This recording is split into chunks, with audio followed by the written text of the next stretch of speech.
Assalamualaikum warahmatullahi wabarakatuh. Selamat pagi, selamat siang, selamat malam ya, tergantung kalian menonton video ini pada jam apa. Puji syukur kehadirat Allah Subhanahu wa taala di masa pandemi ini ya, kita masih bisa melakukan pembelajaran meskipun lewat daring. Dan di masa pandemi ini saya harap kalian sehat selalu ya, patuhi protokol dari pemerintah, kalau keluar rumah pakai masker, terus rajin-rajinlah cuci tangan, terus kalau tidak terlalu penting ya tidak usah keluar rumah ya. Pada kesempatan kali ini kita akan melanjutkan pembelajaran mengenai teks laporan hasil observasi. Kemarin kan kita sudah belajar tentang apa itu teks laporan hasil observasi ya, mulai dari pengertian, ciri-ciri, dan struktur. Untuk hari ini kita akan mengulas lagi sedikit tentang apa itu teks observasi, dan setelah itu kita akan masuk ke kaidah bahasa teks laporan hasil observasi. Oke, saya harap kalian bisa menyimak video ini atau pembelajaran ini dengan baik ya. Untuk tugas nanti saya share ya, atau saya kirimkan linknya. Yang terpenting kalian harus memperhatikan video pembelajaran ini dengan baik. Insya Allah nanti kalian bisa menjawab soal-soal yang saya berikan. Terima kasih, silahkan diikuti materi tentang teks laporan hasil observasi.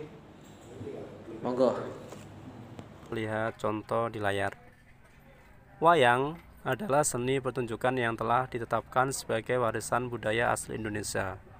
UNESCO, lembaga yang membawai kebudayaan dari PBB, pada 7 November 2003 menetapkan wayang sebagai pertunjukan bayangan boneka tersohor dari Indonesia, sebuah warisan mahakarya dunia yang tidak ternilai dalam seni bertutur, masterpiece of oral and intangible heritage of humanity. Mengapa teks tersebut termasuk pernyataan umum? Kita amati dari teks yang paling atas yang berwarna biru, di situ termasuk teks definisi. Wayang adalah seni pertunjukan. Nah, di situ ada kata adalah. Biasanya definisi ditandai dengan adalah, ialah, yaitu, merupakan. Itu termasuk kalimat definisi. Dan teks yang berwarna hitam itu adalah penjelasan umum yang mendukung pembukaan. Seperti yang saya jelaskan di awal tadi, pernyataan umum itu berisi tentang pengertian dari objek yang kita amati atau definisi dari objek yang kita amati. Nah, bagaimana adik-adik? Apakah sudah bisa memahami pernyataan umum? Kalau belum, nanti bisa komen di bawah ini, nanti bisa kakak jawab. Setelah kita mempelajari pernyataan umum, selanjutnya kita akan mempelajari deskripsi bagian. Deskripsi bagian biasanya berada di tengah. Kita lihat contoh teks di layar. Wayang kulit dilihat dari umur dan gaya pertunjukannya pun dibagi lagi menjadi bermacam jenis. Jenis yang paling terkenal karena diperkirakan memiliki umur paling tua adalah wayang purwa. Purwa berasal dari bahasa Jawa yang berarti awal. Wayang ini terbuat dari kulit kerbau yang ditatah dan diberi warna sesuai kaidah pulasan wayang pendarangan. Diberi tangkai dari bahan tanduk kerbau bule yang diolah sedemikian rupa dengan nama cempurit yang terdiri dari tuding dan kabit. Teks tersebut termasuk ke dalam deskripsi bagian karena menjelaskan bagian-bagian dan rincian wayang secara detail. Setelah tadi di pernyataan umum menjelaskan pengertian dari wayang, di paragraf berikutnya atau di teks deskripsi bagian ini menjelaskan bagian dan rincian wayang secara detail. Di situ ada yang berwarna merah itu bermacam jenis, Situ ada purwa, berasal dari bahasa Jawa yang berarti awal. Wayang ini terbuat dari kulit kerbau yang ditata. Di situ menjelaskan deskripsi bagian dari wayang, macam-macam wayang dan karakteristik wayang.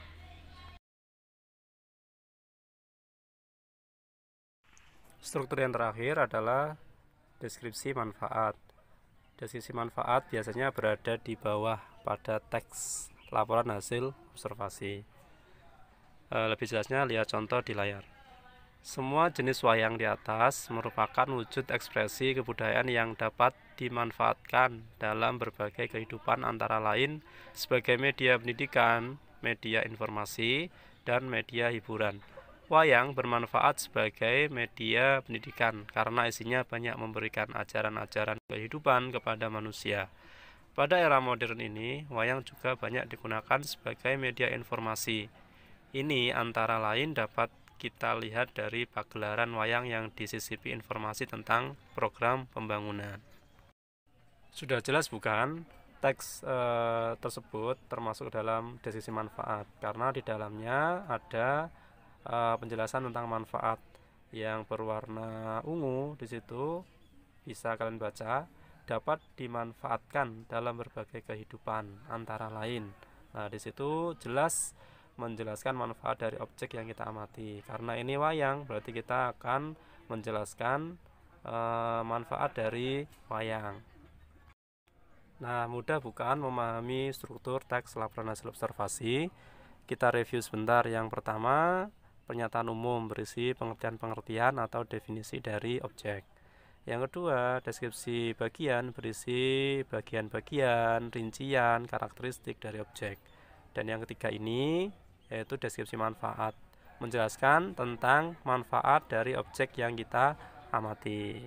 Bagaimana adik-adik? Mudah bukan memahami struktur teks laporan hasil observasi? Itu gabungan dari dua kata atau lebih yang tidak memiliki predikat.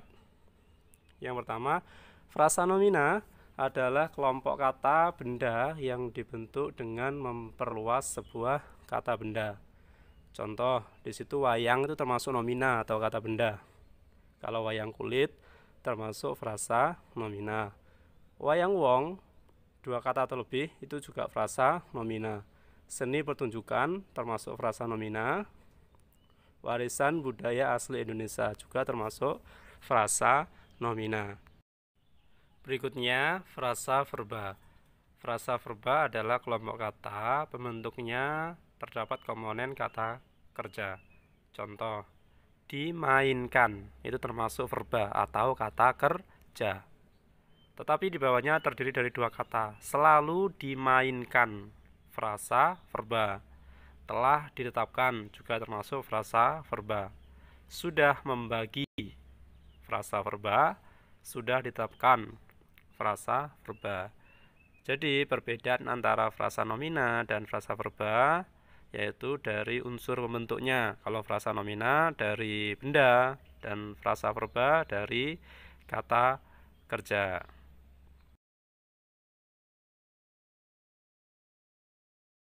Unsur kebahasaan yang kedua adalah afiksasi atau proses pengimbuhan. Kita lihat di dalam layar yang berwarna putih, nomor 1 bentuk, itu kata dasar. Takut, belajar, getar, kerja, teliti, didik, tulis, makan, minum.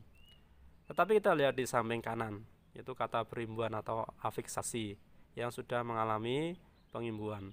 Yang pertama, pembentukan, penakut, pelajaran, getaran, pekerjaan, peneliti, pendidik, penulis, makanan, minuman.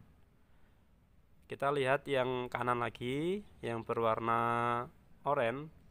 Yang pertama, membentuk, menakutkan, mempelajari, bergetar, bekerja, meneliti, mendidik, menulis, memakan, meminum. Apa perbedaan dari dua kata berimbuhan itu? Di sini yang warna kuning itu pembentukan. Yang pertama pembentukan itu adalah awalan pe sama akhiran an. Itu termasuk kata benda. Beda dengan kanannya yang membentuk. awalan me. Awalan me. Jadi itu adalah kata kerja. Yang kedua, penakut itu adalah kata benda karena olan pe. Tetapi yang kanan menakutkan itu adalah kata kerja. Jadi pada dasarnya yang kuning itu adalah menjadi kata benda atau nomina. Yang samping kanan yang berwarna oranye itu adalah kata kerja atau verba. Afiksasi atau pengimbuhan kata itu macamnya ada banyak, terdiri dari awalan yang tepatnya di depan atau prefix, terus ada sisipan yaitu infix di tengah, dan juga di akhiran sufix atau akhiran, dan juga konfik awalan dan akhiran. Untuk lebih jelasnya dapat mempelajari tentang bab imbuhan atau pengimbuhan atau afiksasi. Unsur kebahasaan yang ketiga, kalimat definisi dan kalimat deskripsi. Seperti yang sudah dijelaskan di awal tadi, di struktur ada kalimat definisi. Ciri-ciri kalimat definisi terdapat kata adalah, merupakan, yaitu, ialah, dan lain-lain. Contoh 1. Wayang adalah seni pertunjukan yang telah ditetapkan sebagai warisan budaya asli Indonesia. 2. Wayang golek adalah wayang yang menggunakan boneka kayu sebagai pemeran tokoh. Yang ketiga, wayang suket merupakan tiruan dari berbagai fitur wayang kulit yang terbuat dari rumput. Berikutnya kalimat deskripsi. Penjabaran karakteristik si objek. Contoh, kata terbuat dari, terdiri dari, memiliki, dimainkan oleh.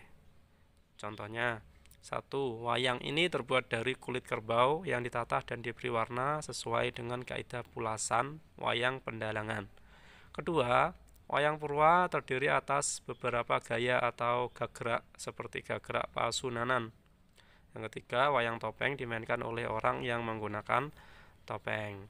Jadi jelas perbedaan antara kalimat definisi dan kalimat deskripsi. Kalau kalimat definisi, di situ ada kata adalah, merupakan, yaitu, dan lain sebagainya. Kalau kata deskripsi itu menggambarkan atau merinci atau menjelaskan objek. Biasanya ditambah kata terbuat dari, terdiri dari, memiliki, dimainkan oleh, dan lain sebagainya.